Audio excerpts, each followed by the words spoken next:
Yes, it's on. All right, here we go. This week in Destiny 123-2025. I am hyped, excited, and this RuneScape music is just a tiny bit too loud. Love to hear it, so perfect. This week in Destiny, we're talking about many things. So, dev live stream, PvP. We read the PvP article yesterday. Go watch it right here.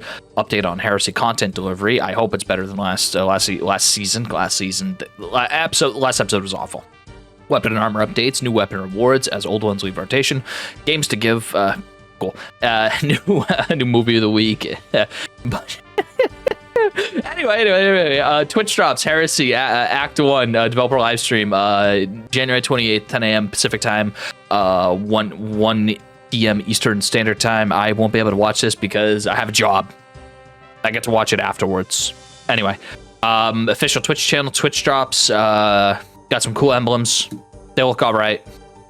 New PvP Trials of Osiris experience. If you didn't see this video, it's in the link. Go watch it. I reviewed the entire thing. So, content plan delivery for Heresy. Understand your concerns about the return to this reproach. The returning to the weekly content and story delivery. They learned a lot from the all-in format revenants on Heresy. We're striking a balance between everything dropping on day one versus meaningful reasons to log it throughout the episode. So yeah, the player numbers were terrible. People would play through week 1 and then not play for the rest of the time for the game. To that end, we made the vast majority of activities, content available on the first day. Awesome. With said content evolving based on the weekly story. So all the actual gameplay is going to be there day 1. No more waiting to unlock missions and whatever. But the actual weekly story quest, you can't just spam all those unless you wait till the very last week of the season. Each week will feature a challenge with new reward tiers of seasonal weapon. We'll see next week what that looks like, the Heretical Arsenal. Without stepping into spoiler territory, blah, blah, blah, blah, blah, do not care. All right, this is the longest topic of the TWID armor booning. Make a coffee pot and leave room to the Sandbox team. All right, Hunter. Sealed Ahamkara grabs. Rework with a weapon swapping focus to differentiate it from other Hunter Reload exotics. Powered melee and finisher final blows grant nightmare fuel, increasing handling and airborne effectiveness. While active, freshly drawn weapons deal additional damage and grant nightmare fuel on final blows. Gaining nightmare fuel reloads all hosted weapons. So, maybe we see a return. I could see some builds, depending on how much additional damage and how long it lasts. I can completely see. Call me crazy, running a double primary, like double hand cannons or double sidearms, something like a double primary loadout with sealed Ahamkara grasp, depending on how powerful the damage buff is, could be really, really good. Running dual hand cannon with this, I can see it. Quiz Invest. Recent roaming super changes, they buffed the exotic. It progresses its super returns on super hits, thankfully, thank God, as well as super kills before coming invisible. Improved maximum possible super energy gains per return while also increasing the amount of progress needed for maximum gains. Emits a cloud of weakening smoke when you exit invisibility while nearby an enemy. Works both in neutral and while in super. Awesome. Weakening smoke. We love weakening smoke in this household. Renewal grasp. Double the rate of frost armor gain while in the enhanced dust field grenade. Awesome buff. Straight buff. Foe Tracer. Increase bonus weapon damage duration from 10 seconds to 15 seconds. Great. Straight buff, 50% increase on uptime for Foe Tracer. Awesome. Sometimes your target leaves your view. Sometimes you can't actually get the entire round of damage off in the time that you're using Foe Tracer and have to reproc it. RDMs, Radiant Dance Machines.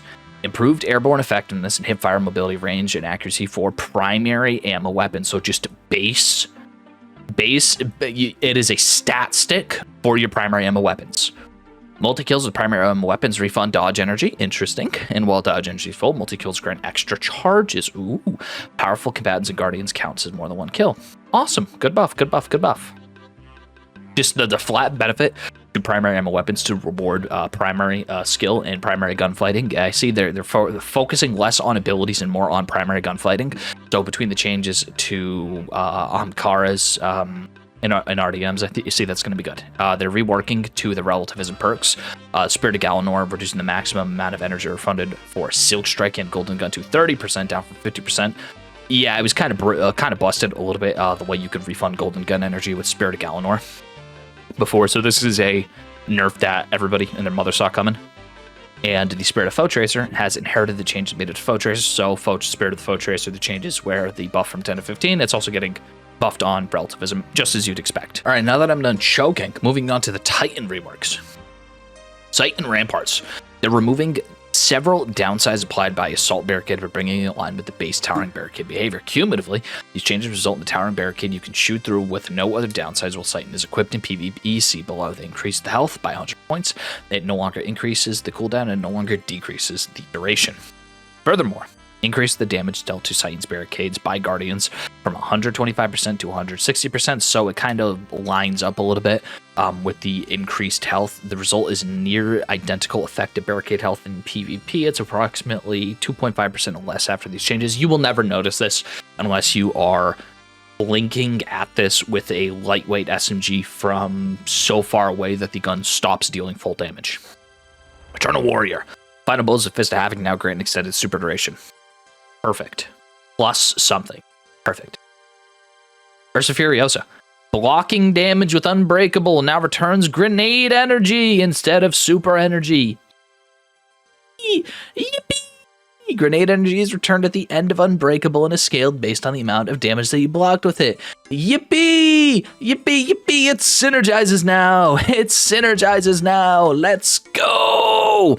There's a Furiosa, now synergizes with Unbreakable, gives you a reason to use it. Perfect. Awesome. I love it. I love to see it. Capri Soren is getting a glow up, now sends out 3 waves of flames instead of just 1. 3 waves no longer return towards the barricade. They only travel outwards once.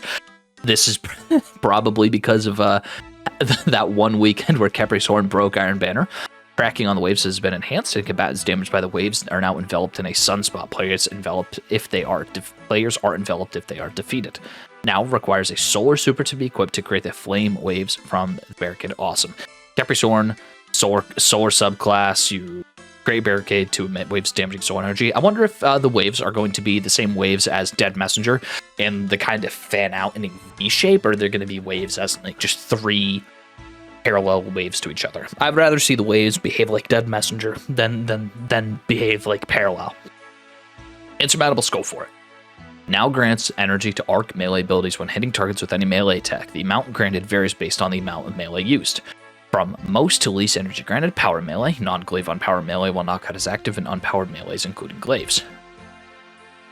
For the Stoicism, Spirit of the Bear inherits changes made to Ursa Furiosa, so Ursa Furiosa is just going to be better with Unbreakable, and Stoicism inherits the changes to Spirit of the Horn. On Thruster, Spirit of the Horn will now emit 4 waves in an X pattern. Warlock! Much like Spirit of Galanor, they want to tune back how much refunded energy was granted for roaming supers. Compensate, they gave Storm Dancer's Braids a little bit of love. Doubled the damage benefit per stack of Ascending Amplitude. 20% per stack. This is crazy.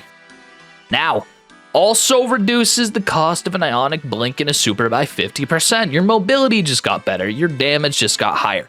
And reduced the maximum amount of energy refunded to 30%. So a little bit of nerf. But you double the amount of damage you can do at max scaling. And you effectively... it doesn't double the distance you can travel by blinking, but it does increase it significantly because your super is up 50% longer if you are using your super energy to blink. Geomax, new perk, sprinting while near max bolt charge will instantly top it off. Starts at 6 stacks of bolt charge, and re-enabled VFX where boots spark while sprinting near max bolt charge. Increased super energy gain from ionic traces to 7% from 2%. The charm of Geomags was lost when sprinting to get super was removed due to PvP issues. With the introduction of Bolt Charge to the Arc Kit, there was an opportunity to bring this experience back without it breaking PvP. So, yeah, just have to sprint near max Bolt Charge, and you have the old effect of Geomag Stabilizers. Geomag Stabilizers used to be absolutely fried. Absolutely fried. We're bringing it back, but you can't do it automatically. You have to generate a Bolt Charge to do it. Sacred Filament and Spirit of the Filaments now gives class ability energy per kill while Devour is active. Speaker Sight. Healing Turret no longer targets allies at full health. This is one of those things where it's like, who on earth even who did? It's just one of those things where like backseat game development, it doesn't make sense why this was never the case, but I'm glad it's being changed. Allies need some damage done to their shields to be eligible targets. So if you're at 230 health, or I'm sorry, if you're at 229 of your 230 max, or of your 230 max health, or whatever health you're at based on your resilience, yeah, you need some damage. It's not going to target you if you only need 1 HP or like 5 HP to heal you max. It's going to prioritize the players that are lower HP instead of just spamming the closest player even though they are at full health. Verity's Brow. Death Throws buff is potent. Easy to let it run out and lose all your grenade benefit. They've updated the exotic to bring it in line with Worm God Caress. Now Death Throws are represented by a meter that decays backwards through each tier rather than falling off entirely when the duration expires. That's kind of cooked. Now uses a meter to track Death Throws. Basically, what is that? Let me just bust out my phone real quick. 8 seconds plus 7 seconds plus 6 seconds plus 5 seconds plus 4 seconds. I feel stupid, but I think that's 30 seconds. All right. If my math is correct, that's 30 seconds of uptime for Death Throws, decaying downwards, as long as you can stack it up to max. That's perfect, instead of just losing your Death Throws altogether. End gamers, this is huge for you. The people who want to solo Atheon on Warlock, this is going to be huge for you. When one tier's duration elapses, the buff will downgrade to the next lower tier rather than expiring entirely. After 4 seconds at tier 5, you're going to get 5 seconds at tier 4, and it's just going to go down. Perfect. I am grateful. Grateful. I don't play Warlock that often, but Verity's Brow is a very good exotic for endgame solo activity. If you want to deal a lot of damage very quickly, and keeping up Death Throws was always a frustrating aspect of using the exotic. When one tier, and then this is the bonus grenade recharge per tier. It just scales up, you get bonus recharge. The higher your tiers, the more grenade energy you get, so it's easier to keep it at a higher tier longer, basically, if you're spamming abilities. Alright, and Spirit of Verity gained the bonus grenade recharge rate, but provides 50% of base Verity's Brow exotic. Now, moving on. Weapons tuning. Global. Aim assistance. Aiming at a target for a short time will prevent another target moving very quickly across your reticle from dragging your aim off of it. Controller only. So it's going to benefit controller players more. It's going to make the aim stickier. I'd have to see how it plays. I'm not a controller player. It does feel like sometimes there is a little bit of an advantage for controller players, especially in metas that favor pulse rifles and auto rifles. This won't really matter in metas dominant by precision weapons, hand cannons and the such. But, when it's like, I hate to say noob weapons, but like weapons that are easier to use on controller, we'll see how it is. If I'm getting dominated by controller players, I might just swap to the roller and use roller myself. But for now, we'll see how it is. Hopefully people aren't busting out Zims again. Whatever. PV damage tuning, scout rifles getting a bonus 15% and 30% versus minors and majors respectively. Auto rifles are getting a 10% buff across the board. SMGs are getting a 5% buff versus minors. And it looks like they're fixing in a previous patch. They increased base magazine size from 10 to 15% rounds based on the mag stat. Tracer rifles, an extra 20% damage, and linear fusion rifles, an extra 10% versus all combatants. Yeah, I mean, it's gonna maybe tracer rifles. I mean, LFRs, 10% versus all combatants is huge. LFRs fell off pretty damn hard from the damage meta when it comes to endgame damage rotations. So I'll be glad to see. Where this ends up. If you didn't pick up that Dawning, one, that Dawning LFR, I kind of feel bad for you. I kind of feel bad for me because I also didn't get it. But I have LFRs that are good. But we'll see if the 10% is enough to get it in line. Glaives. Significantly improve aim assist, magnetism, and damage fall off range for all glaives, period. improved projectile hit registration, increased baseline effects for all stat values for handling, magazine, projectile speed, and reload speed, and the final hit of the melee combo deals double damage, and this hit also inflicts much more flinch on PvE opponents. Alright, so this is absolutely fried. They really said, yeah, nobody's using glaives. Nobody. Only like 4 people are using glaives, and 2 of those people are actually one person sharing the same controller. Aggressive wave fusion rifles. Only one exists, Coriel's Force. Yes, it was issued back in Beyond Light. It's been, sucks. There was no 500 all its pellets at once, so it felt like a shotgun. So they're going to try to rework it, okay? Fires 3 bursts of 4 pellets in increasingly wide spreads, and these are just some stats right here. Don't worry, you won't have to go to... So they're going to reissue new aggressive frames, Coriel's Force. It sucks already. So hopefully the new ones are better. They're already bad. When I say they, I mean the one that exists is already bad. So I might test it out with Coriel's Force just to see how it is. But I don't think this change will be significant enough to kind of bump it into the meta. Maybe if the new ones are good, new reworked aggressive frames with new perks are coming next episode. Maybe if they're good. If they're good, I'll try using them. If they have good perks, I'll definitely give them a crack. All right, support frames. Range increases how far away you can heal other guardians. Phenomenal. That's it. That's it. This basically, it literally just affects no hesitate at this point. No hesitation. That's it. Perfect. That's all we needed. It was a bitch trying to track shots onto another guardian, but the range fall off. You just couldn't heal them because they were just a little bit too far away. Now, range increases how far away you can heal another guardian. Didn't make sense why your range stat didn't affect how far your heals could go. All right. Or how far your heals could track or heal. All right. This is the one we hated. Rocket assisted frame sidearm. They're reducing the PvE detonation damage by 45%, but they're increasing the impact damage. It does more damage to the target you're hitting, but less damage to all the other targets surrounding it. They're reducing the aim assist. They're reducing magnetism.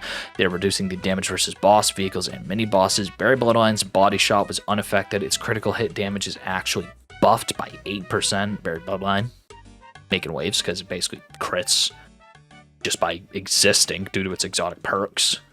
And the range stat was vestigial to the weapons subfamily, so they actually removed it. The range mass works with the hands triggers will be replaced with something more appropriate. I can't, off the top of my head, I can't think. What would they replace the range stat with? Anyway, exotic weapons. Orange driver. Picking up a bounty tag now grants 1 ammo to the mag. Okay, cool. Triggering glaring sight by picking up a bounty tag adds 6 ammo to the mag the first time you trigger it. Okay, all right. We're gonna get Lorenz Driver back into the game. We're gonna give it a self-sustaining source of ammo. I mean, Lorenz Driver got pretty much nuked into the ground due to ammo changes and due to aim assist changes. So we'll see. Delicatum sucks. So I don't even care. Increase the chance of making the ionic trace from 4% to 10% off miners. And it increased the PV damage bonus on the Tempest Cascade shot from 30% to double to 100%. So you get double damage on that shot. Okay, all right. I hopefully people use Delicatum more. I doubt it though. Also remove the timer from Tempest Cascade. It lasts until fired, so you can bank the shot. Darcy, new catalyst perk. Let me just hit the new catalyst perk. Networked targeting. Hits with personal assistant active grant you and nearby allies improve overall weapon performance and precision damage with the non-exotic sniper rifles, like Gallahorn, but for sniper rifles. Improves recoil, flinch, target acquisition, handling, and precision damage. Stacks up to 5 times. Darcy self-buffs. Darcy also gets 15% damage buff after granting 5 stacks to a teammate. Darcy is so flipping back, baby. Darcy just is Gallahorn for snipers now, and it has a new catalyst, which means I get to make a catalyst video. I get to update the fucking tier list. Hell yeah. All right. I'm hyped for Darcy Catalyst changes. But that's not all. Moving on.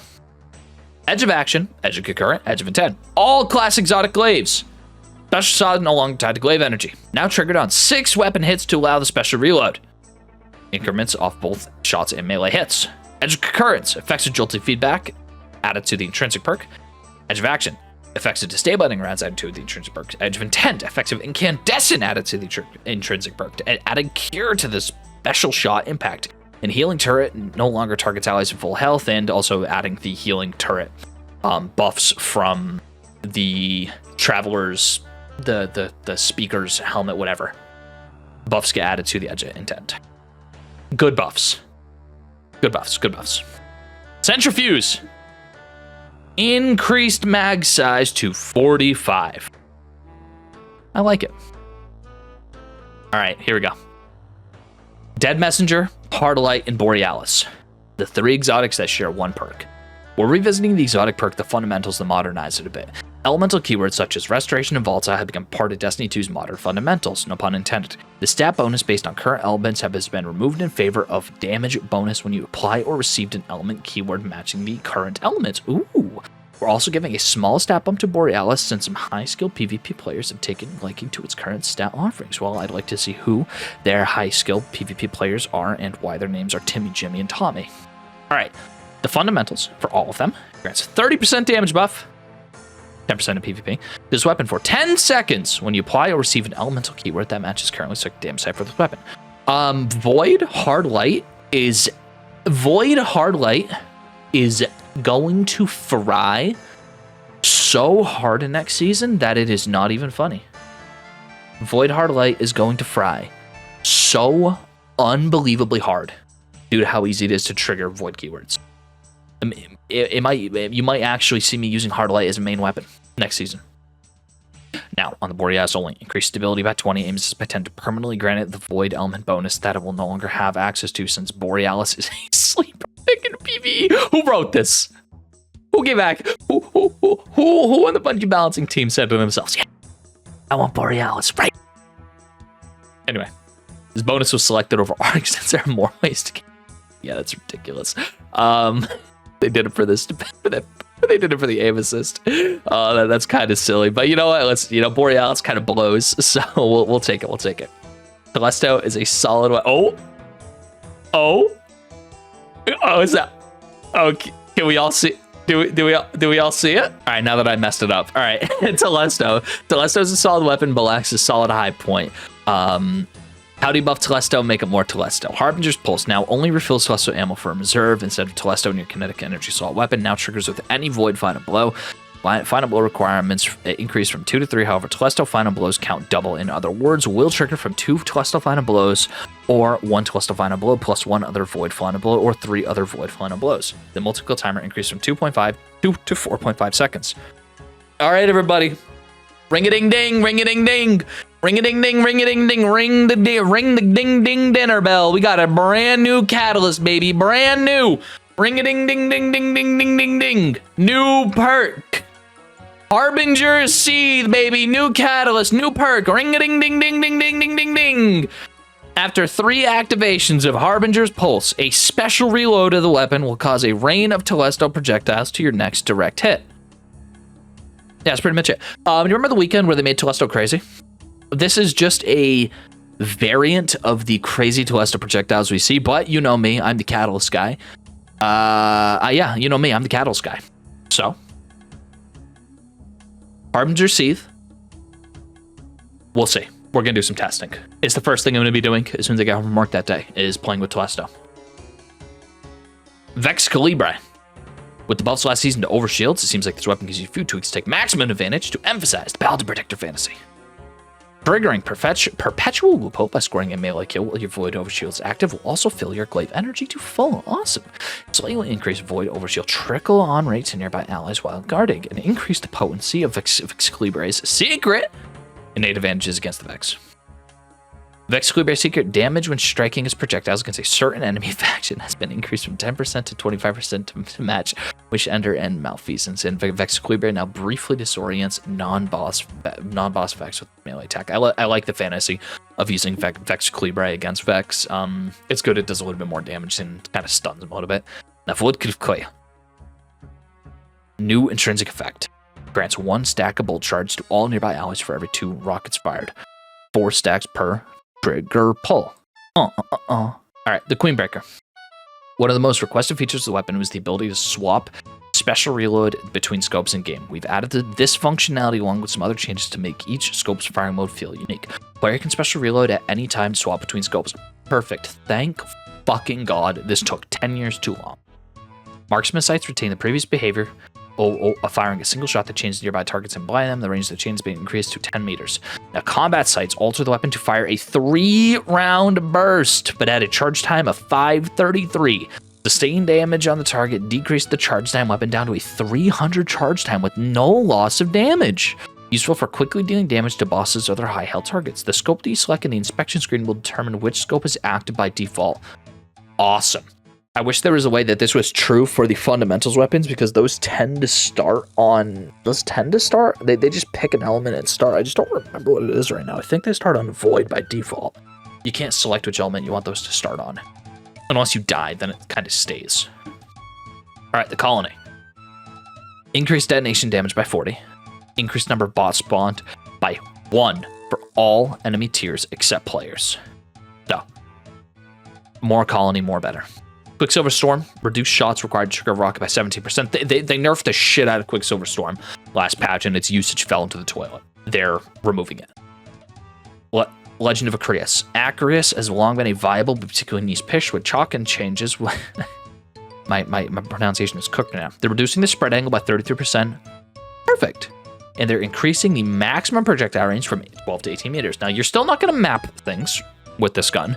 It's just saying, if you accidentally miss, you can still have the chance to hit something. If you're standing a tiny bit too far away, which is unlikely considering the way you use Legend of Acreus with Trench Barrel, you might still accidentally hit something. You might accidentally hit something behind your target. All right. The Fourth Horseman. They made some changes to help it excel its weapon fantasy. Reduced rate of fire. Give him more control. Loads ammo from reserves per kill. So they gave it subsistence, but they also reduced its rate of fire. This doesn't make sense. They said they wanted to help it excel at its magned up weapon fantasy, so they reduced its rate of fire. They could have helped it excel at its magned up weapon fantasy by reducing the visual recoil on the weapon, by reducing the actual recoil on the weapon, by increasing the stability on the weapon, by decreasing the actual spread of the pellets so you hit more. This is ridiculous. This says you want it to be an ad clear weapon by giving it subsistence, because this is just what it is. Loads ammo from reserves to the weapon per kill. That is just subsistence.